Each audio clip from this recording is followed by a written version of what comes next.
Selamat siang rekan-rekan sejawat, Bapak Ibu guru di SD 10 2018. Perkenalkanlah, kali ini saya Samuel John Venture SD LPDK.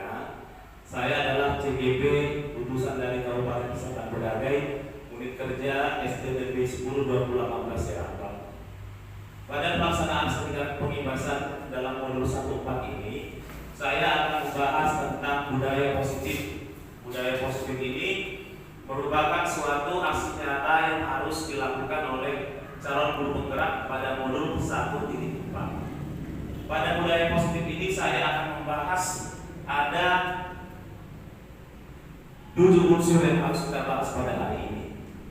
Yang pertama adalah perubahan paradigma dalam belajar, disiplin positif, motivasi perilaku manusia, kebutuhan dasar manusia, posisi kontrol restitusi, keyakinan kelas, dan segitiga restitusi. Kita akan masuk pada poin yang pertama, tetapi sebelumnya kita akan melihat dulu pengertian dari budaya positif itu sendiri.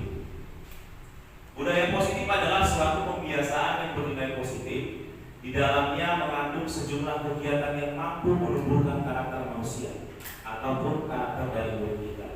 Artinya adalah budaya positif ini merupakan suatu pola yang kita berikan kepada siswa agar membiasakan mereka dalam melakukan sesuatu hal dalam hal yang positif, membudayakan mereka supaya melakukan hal itu sebagai suatu kebiasaan. Contohnya adalah ketika nanti siswa kita suruh untuk datang ke sekolah, ketika menyapa guru, merupakan suatu budaya positif. Budaya siswa nanti kita akan lihat juga ketika mereka dalam melakukan kebersihan, mengutip sampah. Pada poin yang pertama kita akan masuk perubahan paradigma dalam belajar. Perubahan paradigma dalam belajar ini, Bapak Ibu, kita akan lihat bahwa yang pertama sekali filosofi pendidikan dari Ki Hajar Dewantara. Filosofi dari pendidikan Ki Hajar Dewantara ini, pertama, guru itu diibaratkan sebagai seorang petani dan anak diibaratkan sebagai biji jagung. Nah, selama ini kita menganggap bahwa guru itu merupakan satu level yang lebih tinggi daripada siswa. Tetapi kalau di dalam sistem paradigma belajar yang diajarkan oleh Ki Hajar Dewantara, bahwa guru itu sebenarnya harus menghamba kepada murid. Murid itu kita ibaratkan sebagai sebuah biji jagung. Kita tanam biji jagungnya, kemudian kita harus mengurus biji jagung tersebut mulai dari pembenihan sampai dengan tumbuh kembangnya. Kita akan memberi air, kita semprot. Ketika kita melihat ada hama, ada beberapa penghalang misalnya, atau seperti kambing atau kerbau yang mau mengganggu, kita harus menghalanginya. Nah, guru itu diibaratkan Bapak Ibu sebagai seorang petani yang mengurus tanaman tadi. Ketika kita mengurus tanaman seperti padi atau jagung, tidak cukup Bapak Ibu hanya sekali saja. Sekali semprot, pupuk udah lepas. Di dalam paradigma belajar kita yang diajarkan oleh Ki Hajar Dewantara ini, bahwa dari siswa diibaratkan sebagai tumbuhan biji jagung itu harus senantiasa kita siram, harus senantiasa kita pupuk. Anak didik itu harus senantiasa kita pupuk setiap minggu, bahkan tidak boleh sekali sebulan, setiap minggu kita pupuk dengan apa? Ujangan, dengan nasihat. Kita harus memberinya air, kita harus memberinya dukungan dan juga motivasi kepada siswa. Paradigma yang berikutnya adalah bahwa guru itu memiliki tugas sebagai penuntut bakat anak. Nah, ini guru itu sebagai penuntut bakat anak. Kalau pada zaman dahulu anak itu dipaksa harus mengikuti apa keinginan guru. Sekarang siswa harus kita tuntun, kita lihat mereka apa menjadi bakat. Ada siswa itu yang bakatnya di bagian ekskul, misalnya seperti olahraga. Ada misalnya siswa itu di bagian seni, ada di bagian eksakta, ada di bagian sosial. Nah, ketika zaman dahulu, ketika saya sekolah, maaf ya, saya paling tidak suka dengan eksakta. Tetapi kalau ilmu sosial saya paling suka sekali. Nah, tetapi waktu kita sekolah apa? Harus tahu matematika, nggak bisa tidak, harus dipukul sampai tahu sampai dapat. Di perubahan paradigma pembelajaran sekarang ini, Bapak Ibu, kita harus melihat bakat anak itu cenderung kemana. Kita tidak boleh memaksakan dia. Mungkin dia ada lebih bakatnya ke agama, mungkin dia ada lebih bakatnya ke pelajaran olahraga, mungkin dia ada lebih bakatnya kepada pelajaran untuk seni budaya atau melukis, bernyanyi, atau mungkin juga kepada bakatnya eksakta maupun ilmu sosial. Di sini kita sebagai seorang guru harus mampu melihat di mana sebenarnya bakat siswa itu, di mana bakat anak kita itu sebenarnya. Jangan kita paksakan sebagai orang tua kita harus jadi dokter kamu ya, sementara anaknya takut darah, takut jijik. Kamu harus jadi polisi, jadi tentara, sementara anaknya tidak suka untuk melakukan stop misalnya atau lain-lain. Kemudian bahwa anak itu juga memiliki kodrat alam dan kodrat zaman. Nah, anak itu tidak bisa kita lepaskan daripada kodrat alam.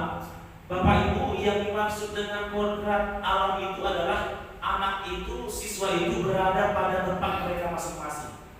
Kita harus menyadari bahwa pendidikan yang pertama sekali didapatkan oleh anak itu adalah orang tua. Kita tidak bisa melepaskan mereka dari peran orang tua di mana dia tinggal. Anak itu memiliki pola dan aturan yang ada pada alam mereka, pada situasi di mana mereka berada. Kalau misalnya kita berada di daerah Tapanuli, kodrat alam anak itu kalau memanggil kawannya, "Hei, kamu sini." Coba kita masuk ke orang Jawa. "Sini nak." Masuk kita kepada orang Betawi atau sudah, "Punten aku teh," katanya.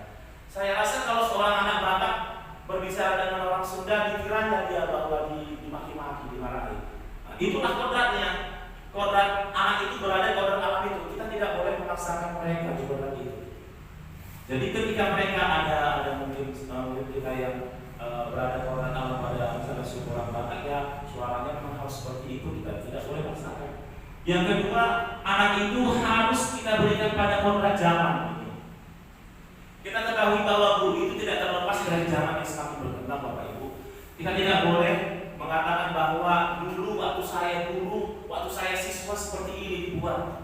Pola yang kita lakukan zaman dahulu tidak bisa lagi seperti ini. Di kodrat zaman ini kita harus mengajari siswa untuk mengikuti pola zaman yang sudah berkembang. Misalnya dengan menggunakan gadget sebagai bahan pembelajaran, misalnya dengan mempergunakan teknologi.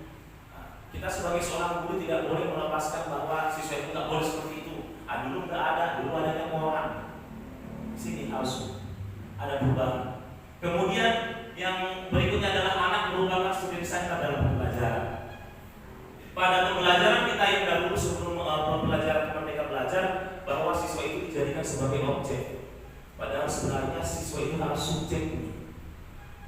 Siswa itu merupakan subjek center. Kita harus menjadikan siswa itu sebagai subjek yang harus kita jadikan menjadi seorang yang benar-benar berhasil.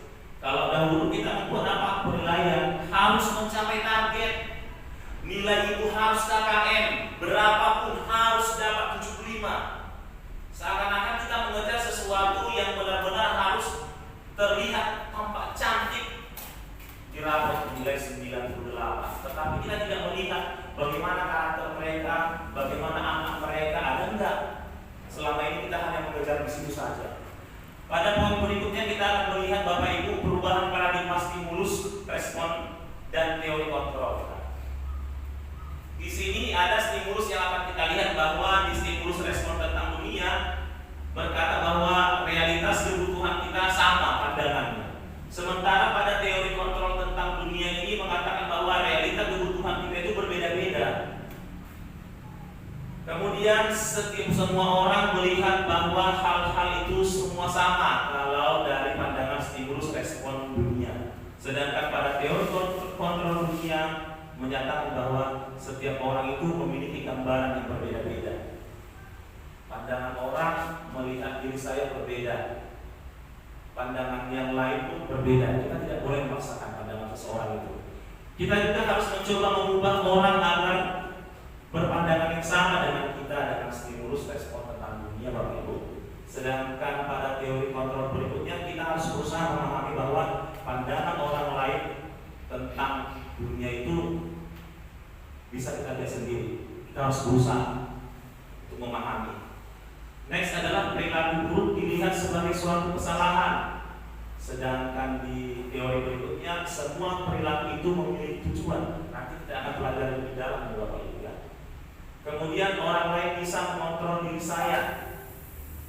Pada teori kontrol berikutnya hanya Anda yang bisa mengontrol diri Anda. Kemudian saya bisa mengontrol orang Anda tidak bisa mengontrol orang lain.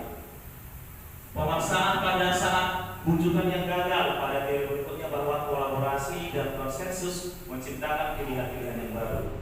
Kemudian pada stimulus yang berikutnya adalah model berpikir menang atau kalah, sementara di teori kontrol berikutnya adalah model berpikir menang dan menang. Selanjutnya kita masuk ke poin yang kedua Bapak Ibu, yaitu disiplin positif. Nah, kata disiplin ini sering kita kaitkan dengan tata tertib yang teratur, yang patuh kepada suatu aturan. Kata disiplin juga sering kita hubungkan dengan hukuman, padahal sangat berbeda, karena belajar dengan disiplin itu tidak harus dengan memberikan hukuman. Kalau zaman dahulu, kenapa kau nggak sekolah? Siswa takut untuk mengatakannya. Kenapa? Karena jawaban yang dilontarkan oleh anak didik itu akan membuat dia kepada jeratan. Jeratan apa? Hukuman. Zaman dahulu siswa itu dipukul, hukuman yang pertama sekali dapat. Sekarang Bapak Ibu, untuk mendapatkan disiplin positif itu kita tidak perlu menanamkan dengan hukuman. Pada poin ini nanti kita akan diajarkan bagaimana cara melakukan sanksi kepada siswa, bukan hukuman, bukan punishment kepada siswa. Kemudian kita akan melihat juga bagaimana cara memberikan reward dan punishment, akan kita bahas nanti di sini juga. Nah, yang pertama sekali di disiplin positif ini kita melihat dulu. Kira-kira mari kita tanyakan kepada diri kita sendiri. Mengapa kita melakukan segala sesuatu? Mengapa Bapak Ibu datang ke sekolah tidak terlambat? Apakah karena kepala sekolah marah? Apakah karena pangkat akan turun? Apakah karena gaji dipotong? Ya kan? Apakah kita melakukan sesuatu itu karena adanya dorongan dari lingkungan atau dorongan dari dorongan orang lain? Nah, kenapa itu? Kenapa Bapak Ibu mau datang cepat ke sekolah? Kenapa mau Bapak Ibu peduli dengan sekolah kita ini? Kenapa Bapak Ibu mau lebih bertanggung jawab dalam melakukan tugas Bapak Ibu sebagai seorang guru? Terkadang kita melakukan sesuatu itu karena kita menghindari rasa sakit atau ketidaknyamanan. Terkadang kita juga mau melakukan sesuatu untuk mendapatkan apa yang kita mau. Pernahkah kita melakukan sesuatu untuk mendapatkan senyuman atau pujian orang lain? Aku bagus di sekolah kita supaya aku dapat pujian dari teman-teman yang lain, dari guru-guru, dari lingkungan sekitar, dari kepala sekolah. Atau kita melakukan sesuatu disiplin yang baik di sekolah ini karena untuk mendapatkan hadiah? Ini pertanyaan yang perlu sekali kita jawab dalam hati kita masing-masing. Atau kita melakukan sesuatu yang baik itu di lingkungan sekolah atau dimanapun hanya karena kita ingin mendapatkan uang? Atau apalagi kira-kira alasan orang lain untuk melakukan seperti itu? Nah, ini disiplin positif. Disiplin positif ini Bapak Ibu akan mengajarkan kita bahwa melakukan satu disiplin itu karena rasa terdorong dalam hati kita untuk melakukannya, kesadaran kita untuk melakukannya. Semisalnya datang kita ke sekolah jam 7.15 atau setengah 8, kenapa kita melakukan itu? Karena kita melakukan itu merasa bahwa itu adalah kesadaran, tanggung jawab saya. Bukan karena supaya kalau kepala sekolah udah aku cepat banget. Supaya kayak guru-guru yang lain nanti. Mungkin kalau ada pertanyaan pakat supaya seperti itu, tidak boleh. Dorongan yang pertama sekali kita untuk melakukan itu harus benar-benar murni karena kesadaran kita sebagai seorang pendidik. Pada poin yang ketiga Bapak Ibu kita akan melihat dulu motivasi dan perilaku manusia. Nah, marilah kita tanyakan kepada diri kita sendiri, bagaimana kita berperilaku? Mengapa kita melakukan segala sesuatu? Apakah kita melakukan sesuatu karena adanya dorongan dari lingkungan tadi atau adanya dorongan dari orang lain? Dian Gossen dalam bukunya Restructuring School Discipline mengatakan bahwa ada 3 motivasi dalam perilaku kita sebagai manusia ini. Yang pertama adalah untuk menghindari ketidaknyamanan atau hukuman. Nah, di sini paling rendah ini. Daripada nanti aku kena panggil, kena sanksi, kena SP, datang aku cepat-cepat ke sekolah, kata siswa. Daripada nanti aku kena pukul sama guru, datang aku. Sehingga kecepatan dia atau disiplin yang dilakukan dia di sekolah itu hanya karena takut, bukan karena sadar.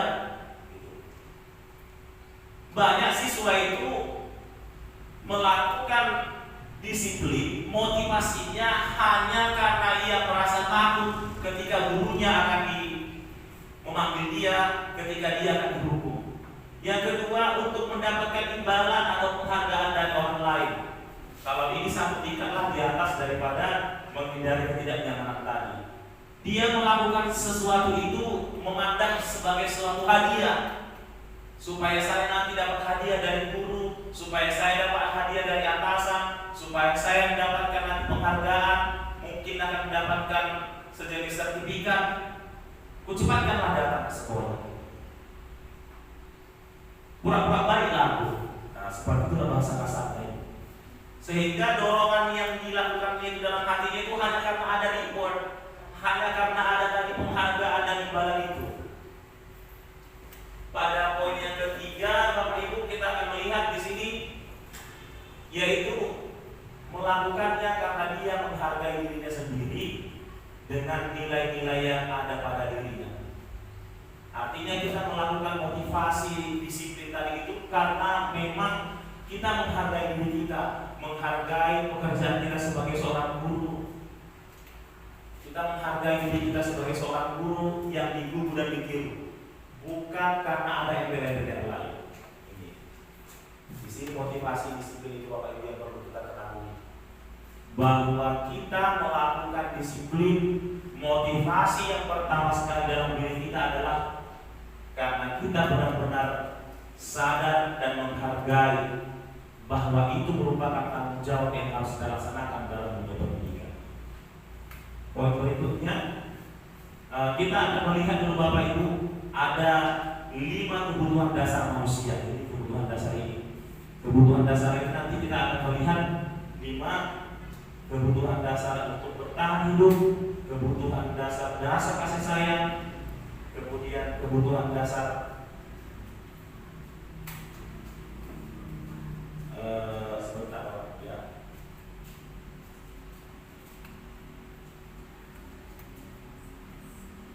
Bapak Ibu, kita akan menyaksikan dulu di sini ada video tentang 5 kebutuhan dasar manusia yang akan memberikan kepada kita pemahaman yang lebih baik lagi mengenai kebutuhan dasar manusia tersebut. Kita akan saksikan video kebutuhan dasar tersebut pada kesempatan ini. Terima kasih.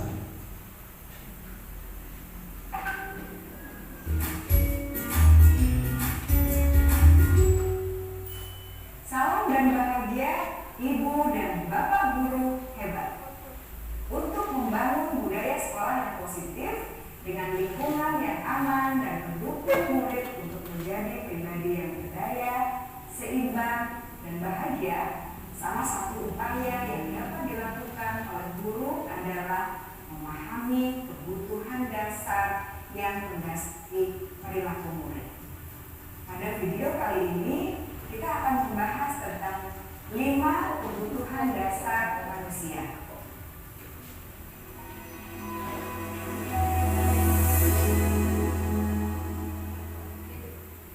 Ki Hajar Dewantara dalam salah satu kutipannya menyatakan, kita ambil contoh perbandingannya dengan hidup tumbuh-tumbuhan. Seorang petani dalam hakikatnya sama kewajibannya dengan seorang pendidik yang menanam padi misalnya. Hanya dapat menuntun tumbuhnya padi. Ia dapat memperbaiki kondisi tanah, memelihara tanaman padi, memberi pupuk dan air, membasmi ulat-ulat atau jamur-jamur yang mengganggu hidup tanaman padi, dan lain sebagainya. Ketika guru memahami kebutuhan apa yang mendasari perilaku murid, dan guru berusaha menuntun dan mendukung murid dalam memenuhi kebutuhannya secara positif, pada hakikatnya guru tersebut ibarat seorang petani yang sedang berusaha memahami kebutuhan masing-masing tanaman, dan ia berusaha memenuhi kebutuhan tanaman tersebut agar dapat tumbuh dengan subur dan maksimal. Dr. William Glasser, seorang psikiater dari Amerika Serikat, menyatakan bahwa seluruh tindakan manusia memiliki tujuan tertentu, yaitu memenuhi kebutuhan dasarnya. Ketika kelima kebutuhan dasar telah terpenuhi secara memadai, maka murid akan tumbuh dengan seimbang dan bahagia. Sebaliknya, ketika kebutuhan dasar tidak terpenuhi dengan baik, maka seseorang akan mengalami emosi negatif seperti bosan, sedih, dan kecewa. Maka mereka dapat melakukan perbuatan yang bertentangan dengan nilai-nilai kebajikan atau melanggar peraturan.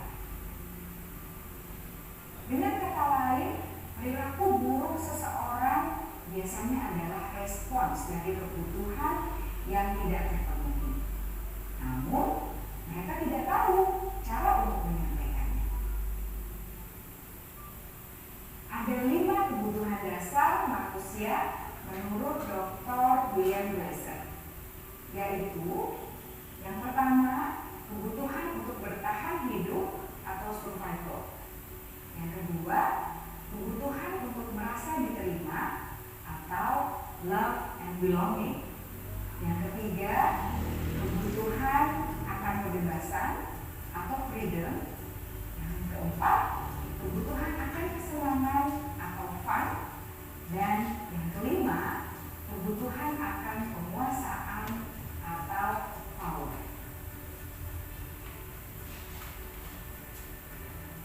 Kebutuhan dasar yang pertama adalah kebutuhan yang bersifat fisiologis untuk bertahan hidup atau survival.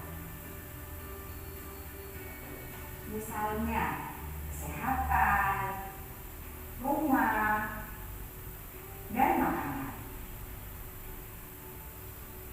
Kebutuhan biologis sebagai bagian dari proses reproduksi termasuk kebutuhan untuk tetap bertahan hidup. Kebutuhan untuk merasa aman juga termasuk dalam kebutuhan ini.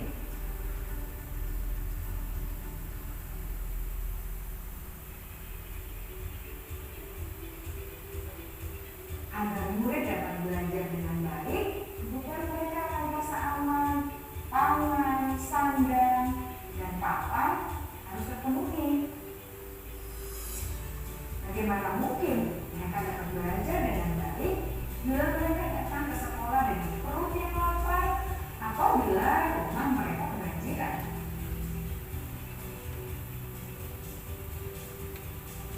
Setelah kita mengetahui kebutuhan pertama yang sebagian besar bersifat fisiologis, mari kita lihat kebutuhan kedua sampai kelima yang semuanya berhubungan dengan psikologis. Mari kita lihat kebutuhan yang kedua, yaitu kebutuhan akan perasaan diterima oleh kelompok atau komunitasnya atau kebutuhan love and belonging. Kebutuhan ini meliputi keinginan untuk tetap terhubung dengan orang lain seperti teman, keluarga, teman kerja, dan kelompok di mana kita tergabung. Setiap murid ingin menjadi bagian yang berharga dari kelas dan juga sekolah. Mereka juga ingin diterima oleh orang lain dan kelompoknya. Bahkan, murid yang terlihat paling cuek pun jauh di dasar hatinya pasti ingin merasa diterima. Sebagai guru, seharusnya kita dapat menerima murid kita apa adanya, sesuai dengan kodratnya. Karena setiap murid adalah unik. Mereka memiliki kekuatannya masing-masing, sehingga guru seharusnya bisa menciptakan kesempatan untuk murid berkolaborasi dan memiliki ikatan emosi satu sama lain. Murid-murid yang memiliki kebutuhan yang besar untuk merasa diterima, biasanya mereka belajar karena suka pada gurunya, dan mereka juga suka bekerja dalam kelompok. Kebutuhan yang ketiga adalah kebutuhan akan kebebasan atau kebutuhan membuat pilihan.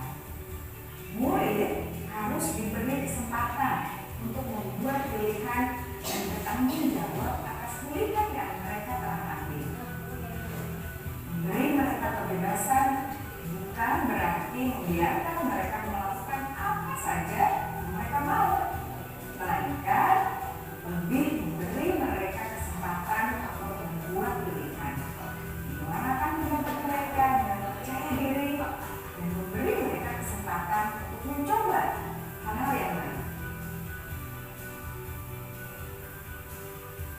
Pembelajaran dengan metode yang beragam dan menarik juga akan memenuhi kebutuhan murid tentang kebebasan ini.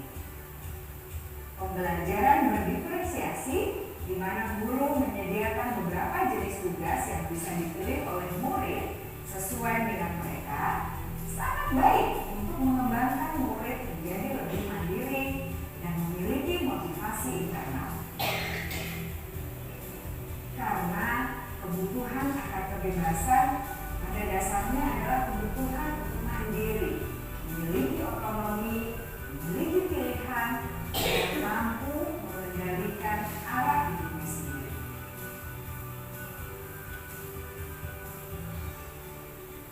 Kebutuhan yang keempat adalah kebutuhan akan kesenangan. Bayangkan Bapak Ibu, hidup tanpa rasa senang, betapa menyedihkannya. Glaser menghubungkan kebutuhan akan kesenangan dengan belajar. Jangan sepelekan kebutuhan murid untuk merasa senang di kelas. Sebagai guru, jangan ragu-ragu untuk dengan sengaja memasukkan kegiatan yang menyenangkan dalam kelas. Murid-murid dengan kebutuhan dasar kesenangan yang tinggi ingin menikmati apa yang mereka lakukan. Mereka juga konsentrasi tinggi saat mengerjakan hal-hal yang disenangi.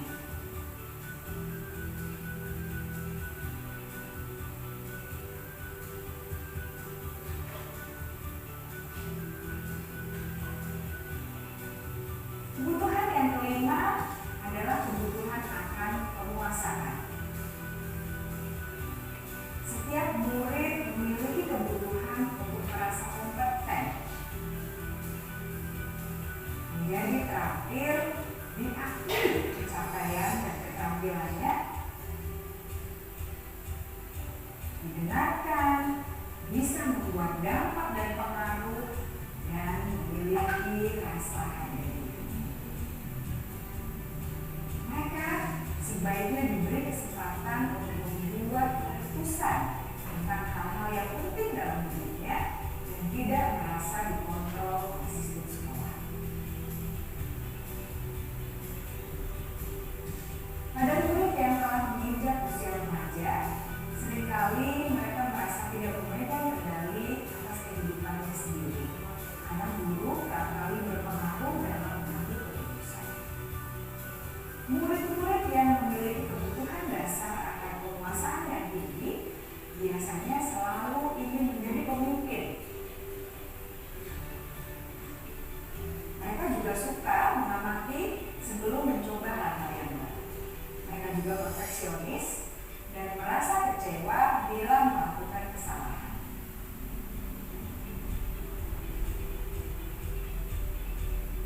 Ibu dan Bapak guru sangatlah penting bagi kita untuk mengetahui kebutuhan dasar murid-murid, agar kita memahami alasan di balik sikap dan tingkah laku mereka.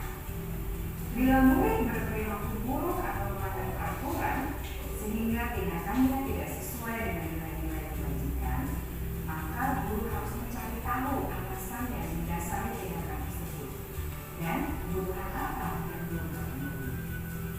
Melalui percakapan dengan guru dalam pendekatan disiplin positif, murid dapat diajak untuk bersikap efektif dalam mengenali kebutuhan-kebutuhan yang berusaha mereka penuhi dan mendasari tindakan mereka. Jika guru mengabaikan perilaku murid, maka perilaku tersebut akan berpengaruh pada suasana kelas yang kurang kondusif dan akan berpengaruh pada tujuan dari pendidikan itu sendiri.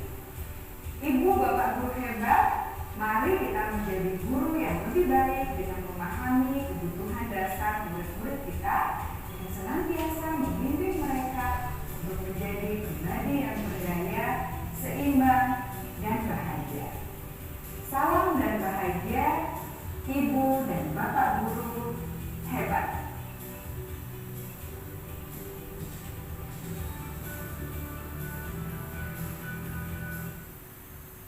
Tadi Bapak Ibu sudah kita saksikan bahwa ada 5 kebutuhan dasar tadi yang sudah disampaikan.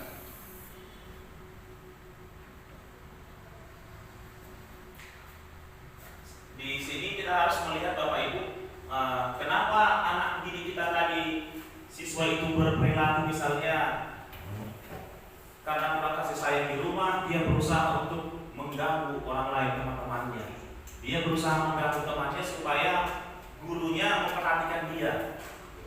Jadi kita sebagai seorang guru harus melihat bahwa sebenarnya ada kebutuhan yang belum dipenuhi dalam rumah, di keluarganya. Mungkin dia kurang kasih sayang dari orang tuanya, dari kakaknya kurang diperhatikan, sehingga dia mencari bagaimana mencari bulan di kelas supaya guru ini memperhatikan saya, melihat saya. Kita sebagai seorang guru memang harus memperhatikan 5 kebutuhan dasar tadi agar terjadi suatu keharmonisan di dalam kelas dalam belajar tadi. Di berikutnya kita akan melihat posisi kontrol restitusi pada poin yang kelima. William Grayson Dawson mengatakan bahwa ada 5 posisi kontrol yang harus kita terapkan sebagai seorang guru, orang tua, maupun sebagai seorang atasan. Kelima posisi kontrol tersebut kita bisa lihat yang pertama adalah posisi penghukum. Penghukum ini biasanya Bapak Ibu nada suaranya adalah keras. Hei, kau ngapain di situ? Seperti itu. Intinya di situ ketika kita bernada keras itu ada sesuatu yang mau kita sampaikan, ada sebuah hukuman yang akan kita berikan atas kesalahan yang dilakukan oleh siswa tadi. Tetapi tahukah kita Bapak Ibu, ketika kita melakukan posisi kontrol dalam restitusi yang bagian penghukum ini, apa yang terjadi kepada siswa? Kemungkinan besar murid itu akan marah kepada kita. Dia akan dendam kepada kita, dan dia lebih bersifat agresif kepada kita. Bisa jadi nanti kita ketika pulang sekolah seperti anak sekolah SMP, SMA, kereta kita dibocori di parkiran. Ketika nanti dia lewat dari parkiran, diambilnya nanti pulpen cucunya, ini kereta bukunya, curi semua. Rupa-rupanya kita melihat siapa yang mencucu ini nih, bangku kereta ini. Adakah dia merasa bahwa di sini dia merasa dendam, sakit hati melihat kita? Apakah mungkin kita menghukum dia dalam posisi di hadapan orang lain? Masih syukur Bapak Ibu kalau kita melihat kesalahan siswa tadi, kita panggil, kita bicara empat-mata. Ini kita mempermalukan dia di hadapan orang lain, wah, hancur harga diri. Yang kedua adalah membuat merasa bersalah. Posisi membuat merasa bersalah ini memang bagus. Posisi suara kita membuat dia seakan-akan dia salah, dia seakan-akan sudah membuat suatu tindakan yang sangat tidak baik. Tetapi kita harus melihat juga yang di sampingnya apa Bapak Ibu. Dia akan tetap merasa bersalah, tindakan negatif sama dirinya ada, dan dia akan tertanam dalam dirinya sifat rasa salah tadi. Gara-gara aku itu semua, karena aku itu, aku tidak pantas hidup. Mungkin sampai depresi seperti itu ada. Ketika dia menghadapi suatu permasalahan yang besar Bapak Ibu, kita membuat dia merasa bersalah, ini bisa terjadi fatal sebenarnya pada posisi ini. Posisi kontrol yang selanjutnya adalah posisi sebagai teman. Nah, di sini kita guru itu sebagai teman, udahlah, bisa ada sebuah permasalahan, udahlah. Kenapa kau nggak mau belajar dengan baik? Kenapa kau tidak mau mengerjakan PR-mu? Kita terkadang merangkul. Posisi kita sebagai teman, kita menganggap bahwa dia teman. Tetapi ketika siswa tadi sudah merasa nyaman dengan kita Bapak Ibu, dia akan merasa guru yang lain itu tidak ada berguna kepada dia. Hanya itu aja gurunya, hanya itu aja. Jadi ketika Bapak Ibu nanti menasihati dia terima, tetapi guru yang lain tidak mau terima, karena dia menganggap bahwa hanya kita temannya. Ketika kita melihat bahwa dia ada masalah, kita rangkul, kita duduk, kita menganggap bahwa dia adalah sahabat. Karena siswa tadi sudah memberikan rasa hatinya, menganggap bahwa guru yang tadi sangat klop di hatinya, dia tidak akan menganggap guru yang lain itu sebagai pemberi nasihat. Ini di sini, ini kekurangan yang Bapak Ibu dalam posisi teman tadi. Dia sudah merasa nyaman dengan guru si A, sehingga guru yang lain tidak dianggap lagi sebagai sebuah curahan hati yang nyaman. Posisi berikutnya Bapak Ibu adalah sebagai posisi pemantau. Posisi pemantau ini adalah nada suara yang datar, bahasa tubuh yang formal. Kalau pemantau kita bisa bayangkanlah sebuah CCTV yang memantau, melihat. Di sini murid akan memahami konsekuensi apa yang harus dijalankan karena telah melanggar suatu peraturan sekolah. Di sini guru tidak menunjukkan suatu emosi yang berlebihan atau marah atau merasa bersalah, tidak. Guru itu hanya melihat saja apa yang dilakukan, dipantau, jadi perhatikan terus. Ini posisi kontrol yang keempat. Posisi kontrol yang selanjutnya adalah guru sebagai manajer. Nah, posisi sebagai manajer dengan nada suara yang tulus, bahasa tubuh yang tidak kaku, mendekat kepada murid. Pada posisi manajer ini bahkan guru itu bersikap dengan tulus, tidak marah.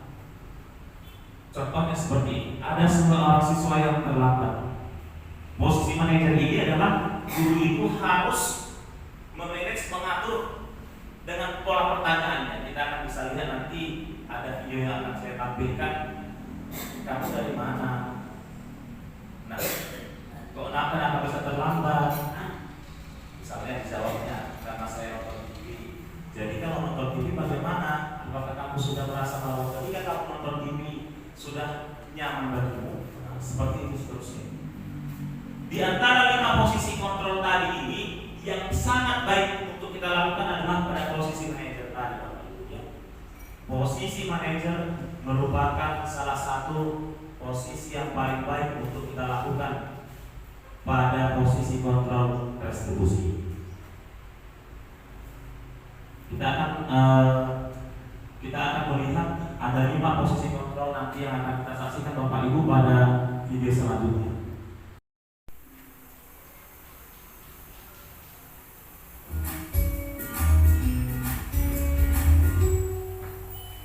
Salam bahagia Ibu dan Bapak guru hebat. Dalam penerapan disiplin positif restitusi, salah satu program yang dikembangkan adalah 5 posisi kontrol. 5 posisi kontrol dalam restitusi adalah proses perjalanan seorang pendidik agar dapat mengenali dirinya. Pada video kali ini, kita akan membahas tentang 5 posisi kontrol yang dikembangkan oleh Diane Dawson dan contoh penerapannya.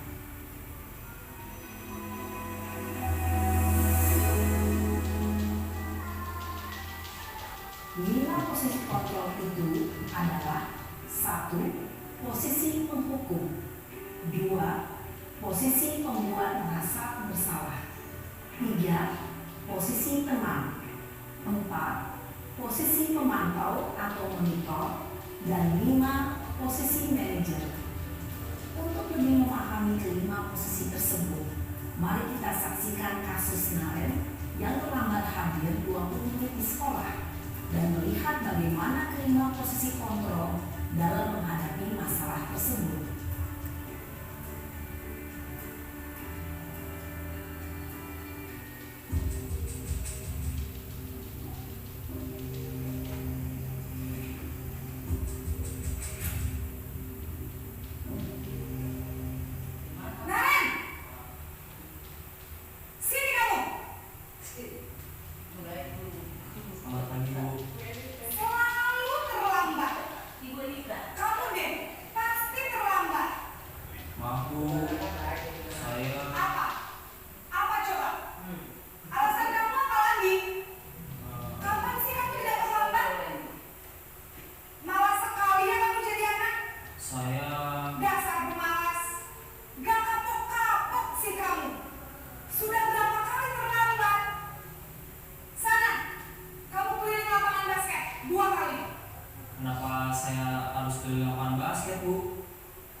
bisa berupa fisik maupun psikis.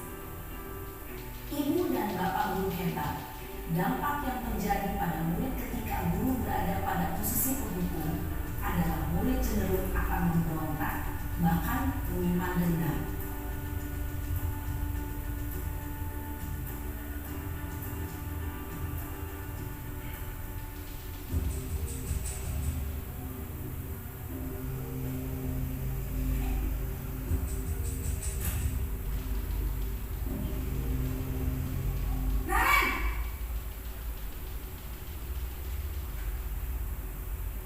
Selamat pagi, Bu.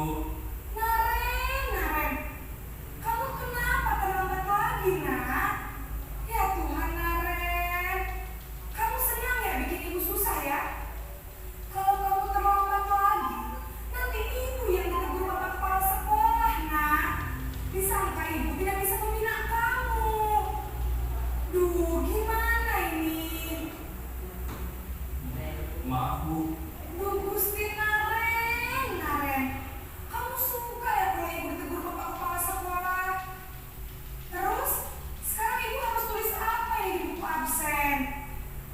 Ini kamu sudah sering terlambat loh. Ibu harus apa coba? Maaf, Bu. Maaf sekali. Ya sudah, lain kali jangan bikin ibu susah lagi ya, nak ya.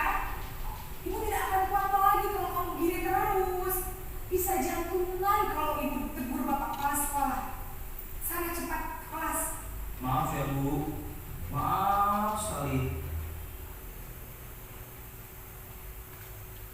Posisi pembuat rasa bersalah berbicara dengan nada tenang, cenderung lembut, namun kata-kata yang diutarakan membuat murid merasa menjadi orang yang gagal, memandang buruk dirinya sendiri, merasa tidak berharga, dan tidak sanggup membahagiakan orang lain. Ketika guru mengambil posisi pembuat rasa bersalah, murid akan menganggap dirinya yang bersalah dan ia akan menyimpan emosi negatif tersebut di dalam dirinya.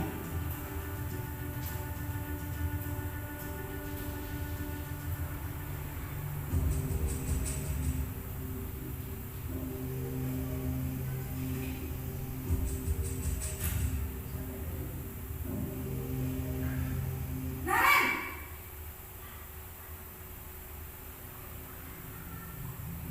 Selamat pagi, Bu. wah, sudah jam berapa ini, nak? Terlambat lagi ya, sayang. Iya, Bu, habis ibu saya membangunkan saya, Bu. Kamu malah menyalahkan ibu kamu. Kamu bukannya anak yang larinya paling kencang. Kok terlambat sih? Iya, Bu, saya memang terlambat bangun tadi. Jadi biarpun saya lari kencang, tetap gak kekejar, Bu. Ya sudah sana. Nanti lain kali larinya lebih kencang lagi ya. Biar gak terlambat lagi. Bikin seneng ibu. Demi ibu. Bisa kan? Bisa, Bu. Ya sudah sana masuk kelas. Ibu beresin urusan absen kamu. Kamu ini ada-ada saja. Dalam posisi teman, guru berbicara dengan nada suara ramah, akrab, cenderung bersenda gurau untuk menjaga suasana tetap santai.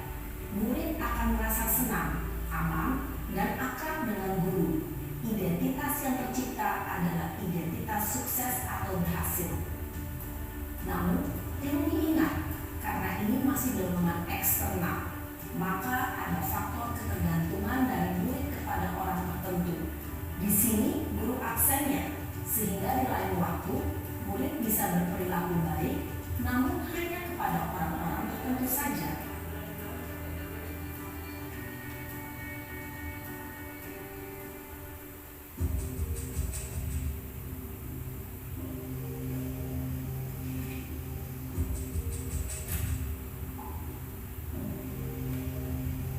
Naren!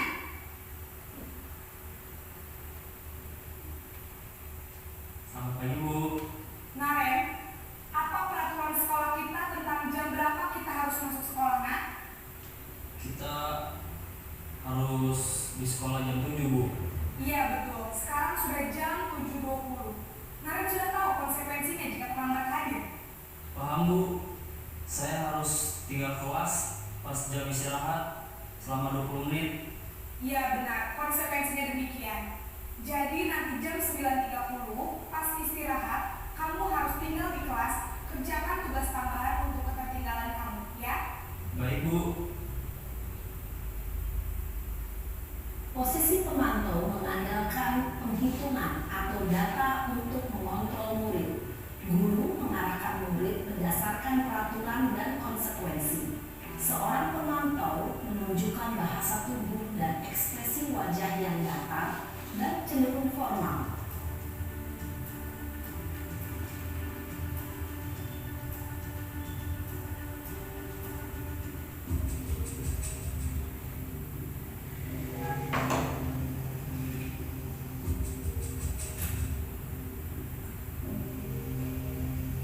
Naren!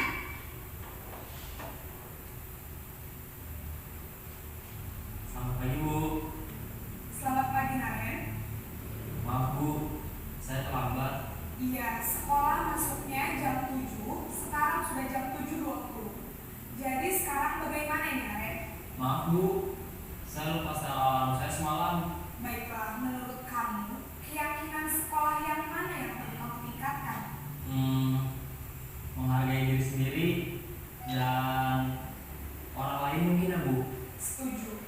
Jadi, apakah Naren meyakini prinsip saling menghormati tersebut? Iya Bu, saya meyakininya.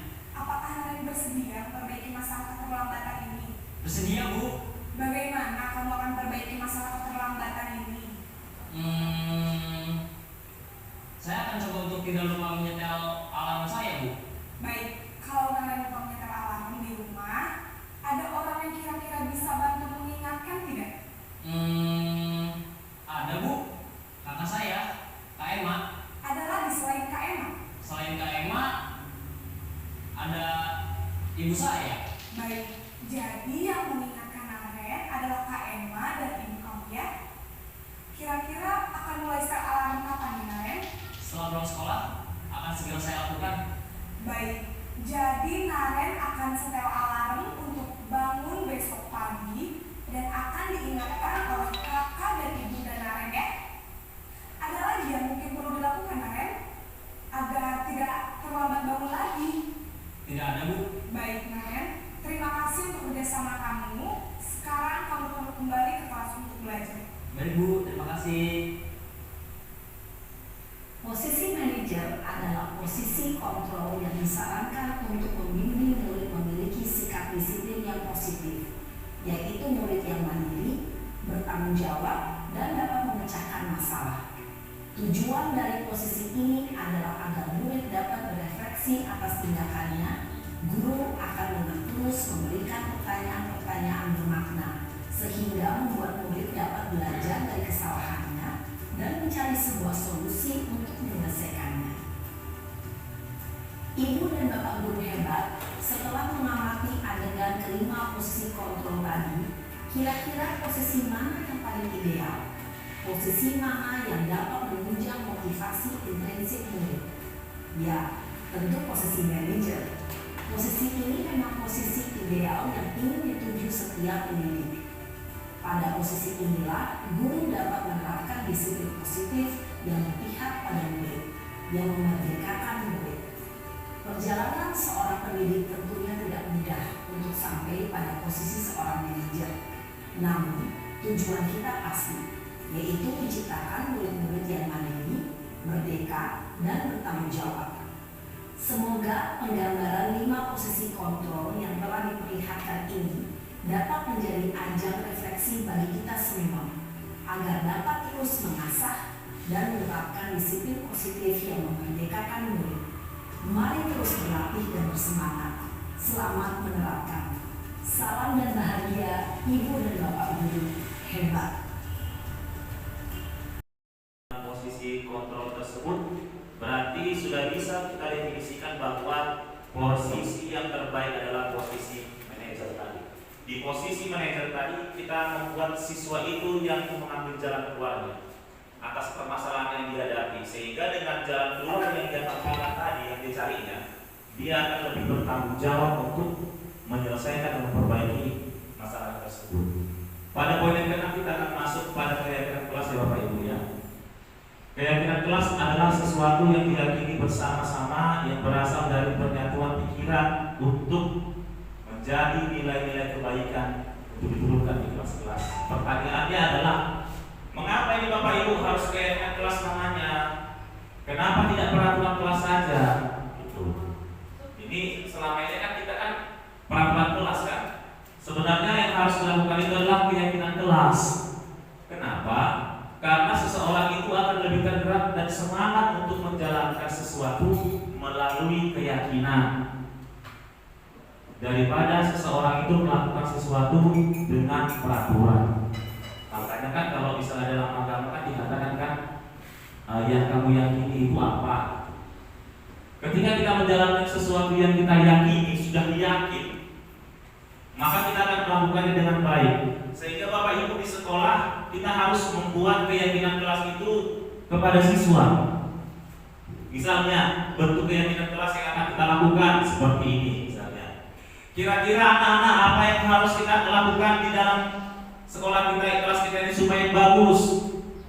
Satu Pak, satu Bu, yaitu bertanggung jawab mengerjakan tugas piket. Ayo kita sepakati ya, keyakinan kelas kita salah satunya adalah melakukan piket pagi dan pulang sekolah. Sepakat mereka untuk melakukannya. Apalagi anak-anak, keyakinan kelas yang mau kita lakukan, misalnya bersikap jujur ketika barang-barang temannya terletak di situ, dia harus jujur menyampaikan bahwa Bu, di sana pulpennya jatuh tadi, tidak disembunyikan. Ada keyakinan kelas yang dilakukan oleh anak-anak didik itu untuk melakukan sikap jujur yang tadi. Keyakinan kelas berikutnya misalnya bersikap tenang saat pelajaran berlangsung. Bisa nggak anak-anak dengan yakin semua bahwa ketika nanti proses pelajaran atau siapapun guru yang masuk di sini, semua dalam posisi yang baik duduknya bersila, misalnya tangannya terlipat, tidak dengan suara yang keras-keras, tidak ada yang jalan-jalan.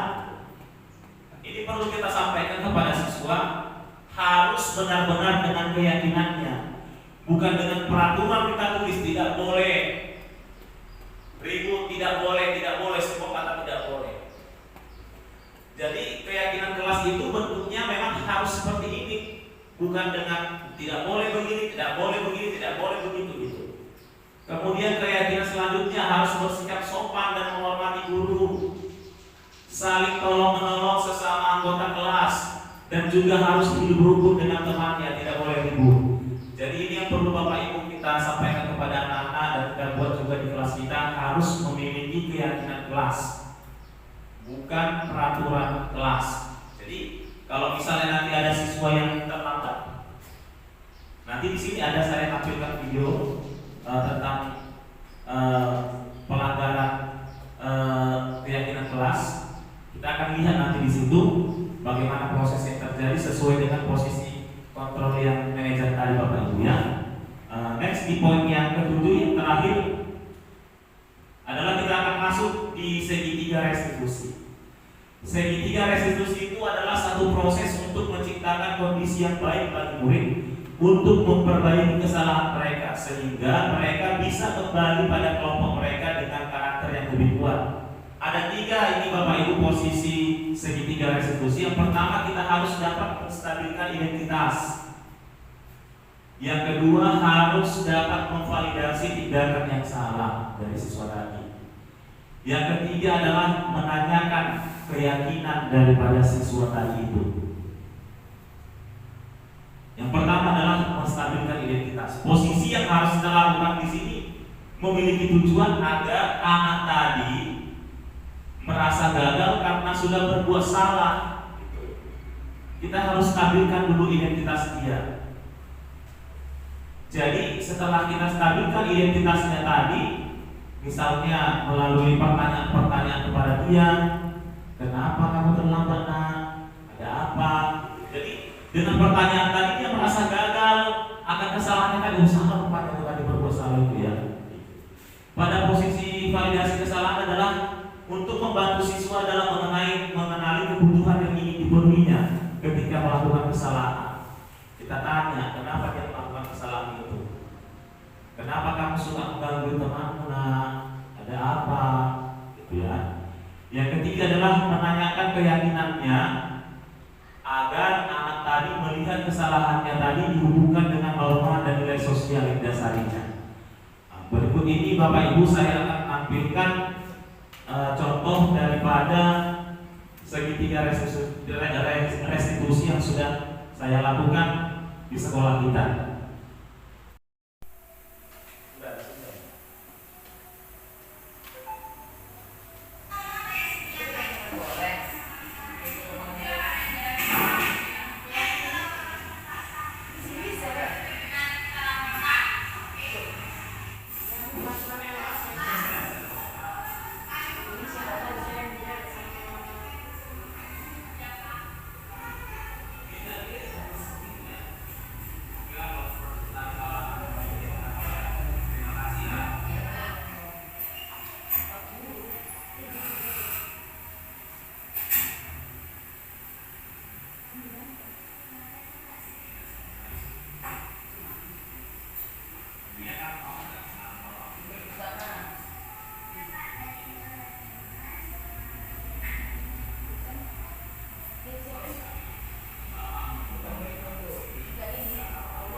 Posisi yang kedua ini ada juga skenario Bapak Ibu seorang anak yang bernama Matthew tidak melakukan ibadah kebaktian pria di sekolah. Kita akan lihat bagaimana cara pemecahan masalahnya.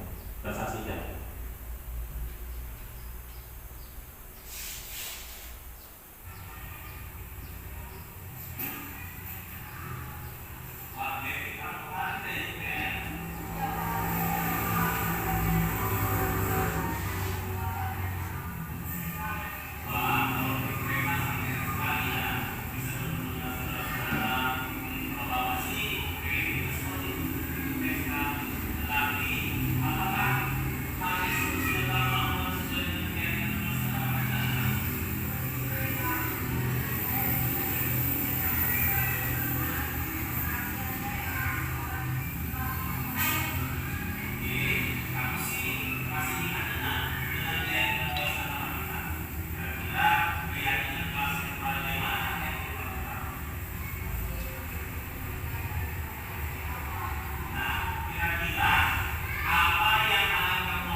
Kebersihan kelas itu merupakan satu hal yang sangat baik sekali yang harus didukung dalam kelas.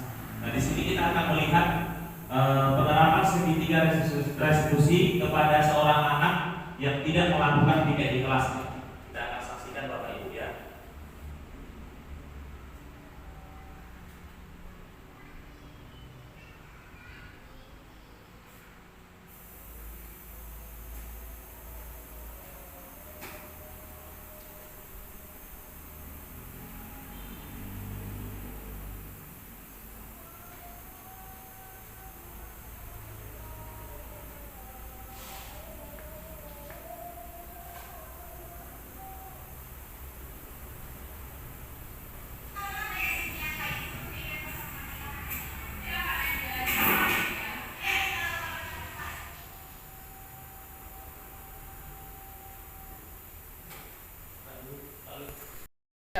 Oke Bapak Ibu, ini adalah contoh budaya positif di sekolah yang sudah kita lakukan, yaitu budaya literasi yang kita kerjakan setiap hari Kamis dan juga hari Sabtu.